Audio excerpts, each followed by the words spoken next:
Laymen's evangelical fellowship స్థాపకులు కీర్త్ శేషులేన్ దానియేల్ గారు 1956వ సంవత్సరం ఫిబ్రవరి మాసం 6వ తేదీన చేసిన ప్రసంగం.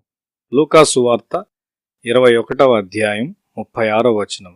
కాబట్టి మీరు జరగబో వీటినెల్లను తప్పించుకుని మనుష్య కుమారుని ఎదుట నిలువబడుటకు శక్తి గలవారగునట్లు ఎల్లప్పుడూ ప్రార్థన చేయుచు మెళకువగా ఉండుడని చెప్పెను.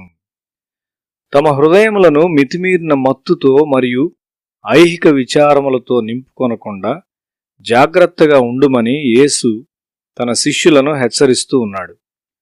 మనము దేవుని సేవించుచున్నప్పుడు సేవా బాధ్యతలు మన ప్రార్థనా సమయాన్ని తీసుకొనగలవు మరియు మన ఆత్మీయ జీవిత మెట్టును మనము పోగొట్టుకొనగలము.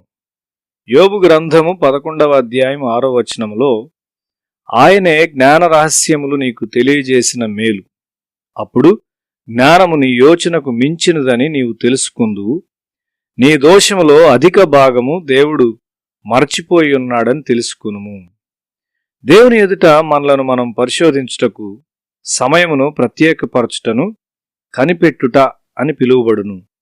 మన ఆత్మీయ పరిస్థితి మనకు బయలుపరచుటకు దేవుని స్వరము మనలను చేరునంత వరకు మనం వేచి ఉండవలసి ఉన్నాము. మన జీవితాల్లో ఆ వేచియుండుట లేకపోయినట్లయితే అది ఒక గొప్ప విచారం. లోక ప్రేమ మరియు ఐహిక విచారములు మనలను గ్రుడ్డివారిగా చేసి దేవునికి వ్యతిరేకముగా పాపము చేయకుండునట్లు దేవుని ఆత్మ మన హృదయాంతరంగములను పరిశోధించున్నట్లు మనము ప్రార్థనా సమయములను కలిగి ఉండవలసి ఉన్నాము. మన కన్నులు గుడ్డివైనప్పుడు దురభిమాన పాపములు మనలోనికి వచ్చును. మనం ప్రభువులో బలపడుచున్నప్పుడు కొంత నమ్మకము మరియు దురభిమానము మనలోనికి వచ్చును. దేవుడు మన తప్పులను మనకు చెప్పును. ప్రజలు మన తప్పులను ఒకవేళ గుర్తించకపోవచ్చు, ఎందుకనగా మనం ఒక మంచి పేరును స్థిరపరచుకున్నాం. అయితే దేవుడు మనలను చాలా గ్రహింపగలవారిగా మరియు చాలా శక్తివంతమైన సాధనములుగా చేయాలని కోరుతున్నాడు.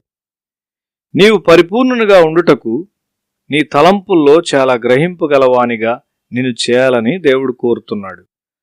ఒక సున్నితమైన సాధనము చాలా జాగ్రత్తగా ఉపయోగించబడాలి మరియు ఒక భద్రత గల స్థలములో జాగ్రత్తగా కాపాడబడవలసి ఉన్నది. నిన్ను ఎట్లు రూపుదిద్దాలో దేవుడు ఎరిగినవాడు గాని సాతాను దాన్ని నివారించుటకు ప్రయత్నిస్తాడు. తరచుగా చెడ్డ స్నేహితులు మరియు చెడు స్థలములకు వెళ్ళుట నిన్ను ఆత్మీయంగా మాంద్యునిగా చేయును. నీ మనస్సు చాలా చురుగ్గా నుండి మరియు నీ హృదయము ఆయన తలంపులతో నిండి ఉండాలని దేవుడు కోరుతున్నాడు. నీ ప్రార్థన వృద్ధి చెందినది అనగా నీ ప్రార్థన గతములో గడిపిన సమయమునే నీవు గడపవచ్చు గాని ఇంతకు ముందు కంటే ఎక్కువగా నీ హృదయమునంతటినీ స్వేచ్ఛగా నీవు వ్యక్తపరచుంటావు. కారణం ఏదనగా దేవుని వాక్యము ప్రార్థనలో నిన్ను చేరుట మరియు నీవు దానికి సమీపముగా ఉండుట, దానికి విధేయుడువై ఉండుట అనేది తరువాతి స్థాయి. దేవుడు అబ్రహామును కుమారుని అప్పగించుమని అడిగినప్పుడు అబ్రహాము దానిని చేయగల విశ్వాస స్థితికి ఎదిగియున్నాడు. అతడు ఐగుప్తు లాంటి స్థలంలో ఉన్నప్పుడు దేవుడు అతన్ని అలా అడగలేదు. సమస్తమైన మురికి నుండి నీ హృదయమును శుభ్రపరచుకొనుటకు సమయమును తీసుకో. నీవు విసుకక ప్రార్థించు సమయం వచ్చును, అది స్వచ్ఛందముగా ఉండును. దేవుని వాక్యమును ఎక్కువగా చదువుటం నీవు ప్రేమిస్తావు, అది నీ నోటిలో తేనెగా ఉండును, నీవు దాన్ని ఎక్కువగా గ్రహిస్తావు. దీంతో పాటు ప్రార్థనకు సంబంధించిన కనబడని ప్రవాహము అక్కడ ఎల్లప్పుడూ ఉంటుంది.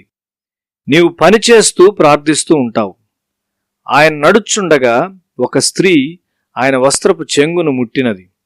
ఆమె తక్షణమే స్వస్థత పొందింది. ఎల్లప్పుడూ కనిపెట్టి ప్రార్థించుము. అటువంటి మనుష్యులకుండు సమాధానము గొప్పది.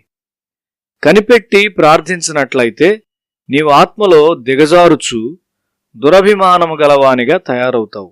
చివరిగా ఒక వింతైన ఆత్మ నిన్ను పట్టుకుంటుంది. అది దేవుని ఆత్మ అని నీవు అనుకుంటావు. సౌలునకు అట్లే జరిగింది. ఒక్క సమూయేలు మాత్రమే దాన్ని వివేచించగలిగాడు. మనలో ప్రతి ఒక్కరూ కనిపెట్టుచు, మనలో ప్రతి ఒక్కరూ లోతుల్లోనికి వెళ్ళుచు, ప్రతివాడు మరి ఒకనికి సహాయం చేయుచు మనము చాలా జాగ్రత్తగా ఉండవలసి ఉన్నాము.